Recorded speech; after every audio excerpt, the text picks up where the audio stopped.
103 recruitments जो fire and emergency department में की गई थी, जिनको लेकर फायर एंड इमरजेंसी डिपार्टमेंट के एस्पिरेंट्स ने जबरदस्त बवाल काटा, सबूत पेश किए, हंगामा किया, सरकार को कन्विंस करने की कोशिश की। नतीजा ये निकला कि एडवोकेट अभिनव शर्मा ने उपराज्यपाल मनोज सिन्हा के दरवाजे पर दस्तक दी। सिर्फ इतना ही नहीं, बल्कि ये तमाम फायर एंड इमरजेंसी डिपार्टमेंट के एस्पिरेंट, इन्होंने सोशल मीडिया के जरिए, ट्विटर और इंस्टाग्राम, यूट्यूब और फेसबुक के जरिए अपनी रुदाद उपराज्यपाल को सुनाई। मुलाकात करके दोबारा से अपनी रुदाद सुनाई। उपराज्यपाल मनोज सिन्हा ने उस समय के गृह विभाग के सचिव राजकुमार गोयल की जिम्मेदारी लगाई। आप इंक्वायरी कीजिए, मालूम करिए ये जो इल्जामात लगा रहे हैं क्या ये तथ्यों के आधार पर हैं, क्या इन इल्जामात में कोई सच्चाई है। उन्होंने एक रिपोर्ट पेश की। उनके उस रिपोर्ट पेश करने के बाद फिर हंगामा शुरू हुआ कि रिपोर्टें तो बहुत पेश हुई हैं जम्मू कश्मीर में, लेकिन कार्रवाई कभी नहीं हुई। आज तारीख है 15 दिसंबर 2025 और उसी गृह विभाग के सचिव का ऑर्डर मेरे पास है, जिस ऑर्डर में चंद्रकांत भारती ने उन 106 मुलाजमीन जिन्हें फायर एंड इमरजेंसी डिपार्टमेंट में फर्जीवाड़े और बेईमानी से नौकरी दी गई थी, उन्हें बाहर का रास्ता दिखा दिया है। एंटी करप्शन ब्यूरो की चिट्ठियों की बुनियाद पर, उनकी पड़ताल की बुनियाद पर जिससे साबित हो गया कि वाकई बेईमानी हुई थी, वाकई फर्जीवाड़ा हुआ था। अब जब यह साबित हुआ तो फौरन इन 103 मुलाजमीन को बाहर का रास्ता दिखा दिया गया। क्या करती हैं पॉपुलर गवर्नमेंट्स?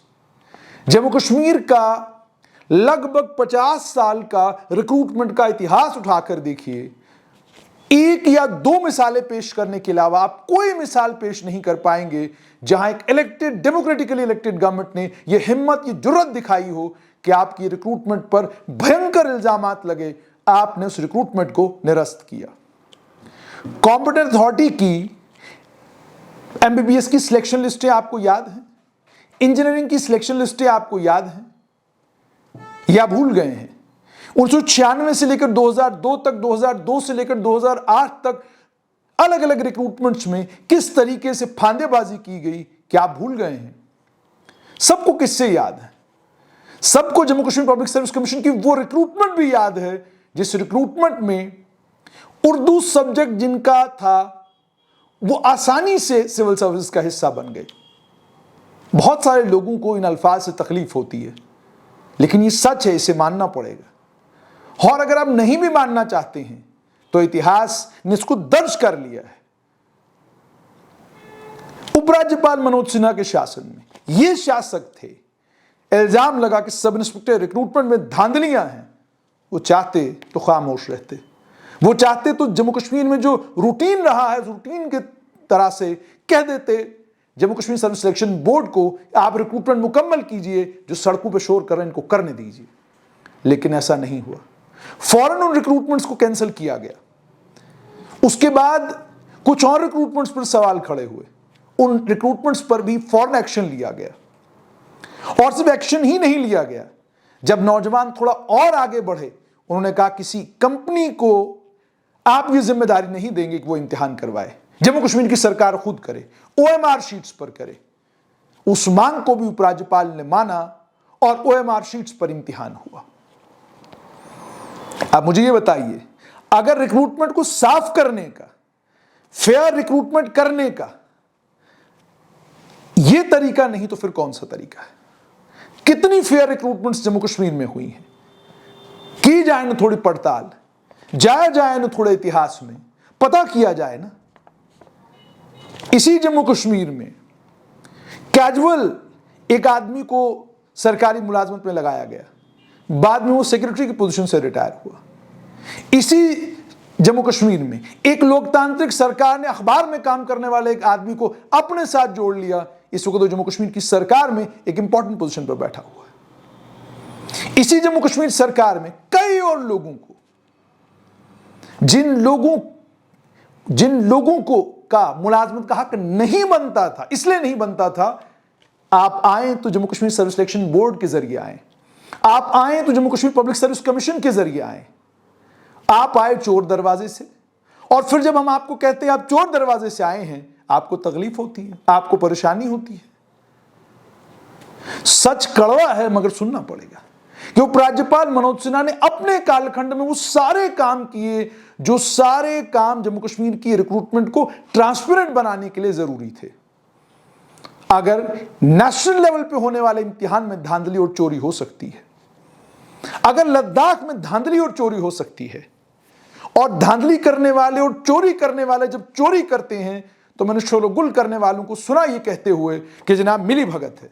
अगर मिली भगत है तो इतनी रिक्रूटमेंट कैंसिल करने का मादा कौन रखेगा, दम कौन रखेगा, हिम्मत कौन रखेगा। जहां किसी जगह कोई चीज उपराज्यपाल के नोटिस में आई, उन्होंने फौरन कार्रवाई की, फौरन कार्रवाई की, इंतजार नहीं किया, यह नहीं कहा कल करूंगा परसों करूंगा। जिस मामले को लेकर कन्विंस हुए कि यहां पर बेईमानी है, फौरन उस मामले में कहा पड़ताल कीजिए। अब फायर एंड इमरजेंसी सर्विस में रिक्रूटमेंट हो चुकी थी, लोगों को मुलाजमत मिल चुकी थी। जब मुलाजमत आपको मिल जाती है, उसके बाद किसी को मुलाजमत से बाहर निकालना हो तो केस पुख्ता होना चाहिए। मुलाजमत से बाहर निकालना इतना आसान काम नहीं है।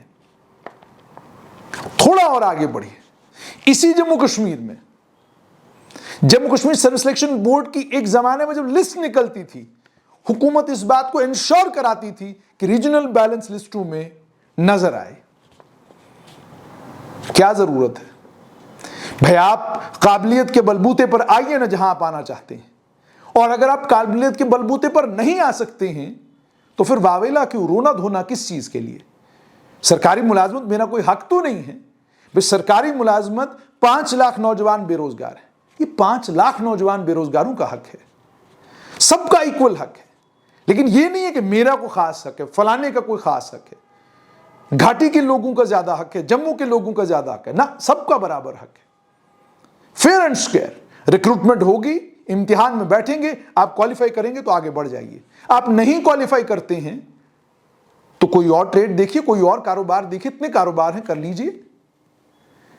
और मुझे हैरत इस बात पर होती है कि प्रशंसा करते वक्त आप बायस्ड क्यों हो जाते हैं। प्रशंसा करते वक्त आप इस बात को क्यों नहीं मानते कि बड़ी मॉरल करेज चाहिए कि आपने किसी रिक्रूटमेंट प्रोसेस को इनिशिएट किया, उसमें बेईमानी के इल्जाम लगे, आपने उस रिक्रूटमेंट प्रोसेस को कैंसिल किया। यह आपकी ईमानदारी और यह आपकी ईमानदारी और यह आपकी निष्ठा दिखाता है स्टूडेंट्स, एस्पिरेंट्स के प्रति। क्रिटिसाइज करना, क्रिटिक करने से, मैंने आपको कहा मैं क्रिटिक करता हूं, लोकतांत्रिक सरकार को भी क्रिटिसाइज करने का हक है। माइनिंग के ऊपर जबरदस्त हंगामा है, इल्जाम ये कि जनाब डिप्टी कमिश्नर करवा रहा, फलाना करवा रहा, डमकाना करवा रहा। लीज तो आपके हाथ में, कैंसिल करिए, लीज तो आपके हाथ में, कैंसिल करिए। जाइए माइनिंग जहां हो रही है, जहां लूट मच रही है, वहां खड़े हो जाइए मंत्री के तौर पर, हंगामा होगा, दुनिया देखेगी, पता चलेगा दुनिया को माइनिंग कौन करवा रहा है। मॉरल करेज चाहिए इसमें। दफ्तर के अंदर हंगामे तो बहुत लोग करते हैं, दफ्तरों के इर्द गिर्द में जो हंगामे होते हैं वो भी लोग देखते रहते हैं। तो इसलिए जिस वक्त इंसान, अभी एंटी एनक्रोचमेंट की बात कीजिए, एंटी एनक्रोचमेंट ड्राइव जब जम्मू कश्मीर में शुरू हुआ, बताइए ना लोगों को कि वो एंटी एनक्रोचमेंट ड्राइव जब अपनी पीक पर थी और जब उस समय के chief secretary doctor Arun Kumar Mehta ने दिन के उजाले में यह बात कही कि 2 लाख से ज्यादा ठेके जो हैं वो बेईमानी से दिए गए हैं जम्मू कश्मीर में, जब उन्होंने कहा कि लगभग 1.5 लाख से ज्यादा ऐसे मुलाजमीन हैं जो इस तरीके से सरकारी मुलाजमत का हिस्सा बने हैं जिस तरीके से उनको सरकारी मुलाजमत में नहीं होना चाहिए था, वावेला किया आपने, शोर किया आपने।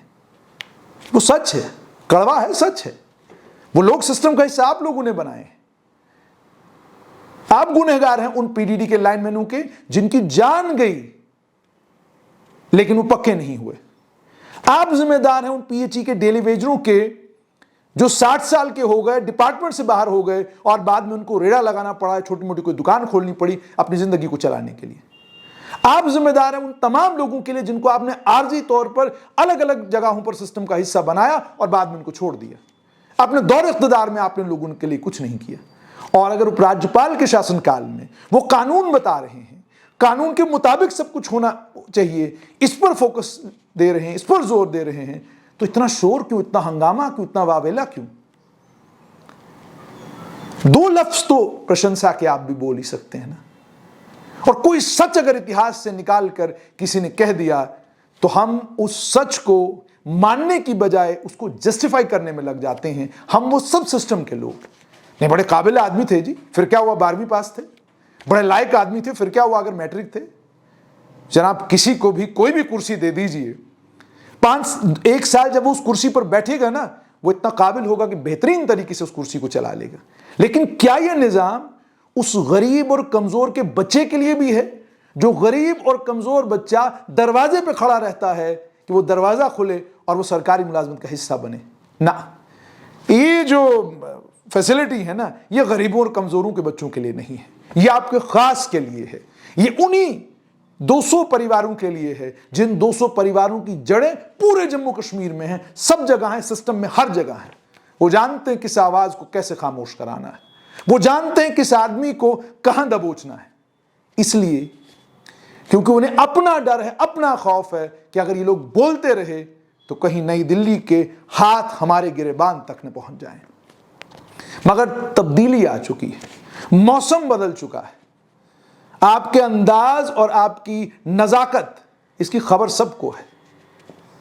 इसीलिए उपराज्यपाल मनोज सिन्हा जब कोई कार्रवाई करते हैं तो उसकी प्रशंसा करना जरा मुश्किल हो जाता है, क्योंकि अगर ऐसा करेंगे तो आपको कहा जाएगा कि जनाब आप तो चापलूस हैं, आप तो तारीफ कर रहे हैं।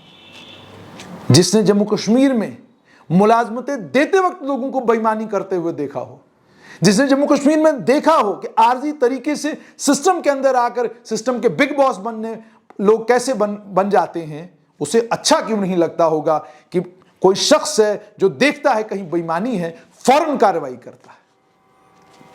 मुझे तो मुलाजमत पे आना नहीं, मेरे परिवार से किसी को आना नहीं, लेकिन जो गरीब का बच्चा आ रहा है, जो पहाड़ से उतरने वाले का बच्चा आ रहा है, जो बसोली का बच्चा, जो बन्नी बुलावर का बच्चा, जो किश्तवाड़ के पहाड़ी इलाकों के बच्चे, डोडा, भद्रवाह, रामबन, जम्मू के दूर दराज के इलाकों के बच्चे जो आज सरकारी मुलाजमत का हिस्सा बन रहे हैं, वो कुपवाड़ा का गरीब का बच्चा, वो टंगधार का बच्चा, वो अनंतनाग के इंटीरियर्स में रहने वाले का बच्चा, वो अब सरकारी मुलाजमत का हिस्सा बन क्यों रहा है? क्योंकि फेयर एंड स्क्वेयर कंपटीशन है।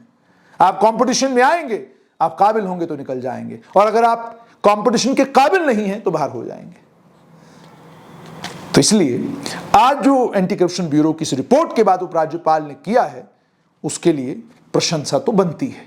शब्द कम हो, शब्द ज्यादा हो, ट्विटर पर 2 लाइनें अगर आप लिख भी देंगे ना, कोई फर्क नहीं पड़ेगा, क्योंकि जम्मू कश्मीर के इतिहास में कभी यह नहीं हुआ कि किसी सरकार ने यके बाद दीगरे रिक्रूटमेंट्स को कैंसिल इसलिए किया क्योंकि उस रिक्रूटमेंट में फ्रॉड था, बेईमानी थी, चोरी थी, ठगी थी।